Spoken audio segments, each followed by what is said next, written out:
Throughout the book of the Revelation, we see many angels, but there is one angel in particular that keeps showing up at unique moments, and he appears to be the angel of the Lord. And that's an Old Testament title for the Son of God when he appeared before his birth in Bethlehem. And the reason it appears to be the angel of the Lord is because the descriptions of this angel are more descriptions of deity than they are of any angel or archangel. But if he's the Messiah, then you may wonder, well, why is he called an angel in the book of Revelation? I see that, the angel of the Lord in the Old Testament, but why in the book of the Revelation? Well, remember that the tribulation is all about how God saves the nation of Israel. And in the tribulation, they are once more operating under an Old Testament economy. The New Testament church is gone. They're regathered into their homeland. Their temple is set up. Their priesthood is back in operation. They're offering sacrifices again. And they have Moses and Elijah like prophets. The tribulation is actually Daniel 9's 70th week, the last 7 years of Old Testament history, finally winding down after being interrupted by the church age for 20 centuries or so. Therefore, it makes sense that the Messiah would again be presented in his Old Testament character as the angel of the Lord. He's the angel in Revelation 8 who burns incense like the high priest in the temple in heaven. And Hebrews 3:1 says that Jesus is our high priest of our profession. He's the angel in Revelation 10 who is described exactly as Christ is described in Revelation 5, even down to the little book that is open in his hand. In Revelation 14, he is the only angel who is ever seen wearing a crown. And he's likened to the Son of Man, and it shows him gathering the righteous like grain into his garner before consuming the chaff with unquenchable fire. And here in Revelation 20, this angel of the Lord is the great red dragon slayer. He's none other than Christ himself. Jesus explained back in Matthew 12:39, he had just cast a demon out of a little boy.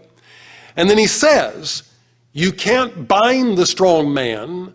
You can't spoil the strong man. You can't take souls back away from the strong man until you first bind him. The only one that can bind the strong man, the only one that is more powerful than the devil, is Jesus Christ. When Michael the archangel contested the devil in Jude 9, Michael the archangel said, hey, I'm not going to rebuke you. The Lord rebuke you. And Michael knew that he couldn't overthrow the devil. Does Gabriel have a key to the bottomless pit to bind him? No, the only one that has that is Jesus himself. And who was it that God said back in the garden would someday bruise the devil's head? It was the seed of the woman, the Messiah. Now think about that for a moment. If you know anything about biology, then you know which one has the seed and which one has the egg. Nowhere else in all the Bible is a woman spoken of as having her own seed, for an obvious reason. And God also said that the devil would bruise his heel. So this seed is a person. It's a man. The only man who is conceived by the seed of a woman and not of a man. The only man who had a mortal mother but not a mortal father. The only sinless Son of God who ever entered the world. And through his death, he absorbed all the worst that the devil could do. But when it was all over, it amounted to nothing more than a sore heel. When it was all over, the iron gates of hell were torn away. When it was over, all of God's people in paradise ascended into heaven. When it was over, death had lost its sting. The fear of death no longer held the saints of God in bondage.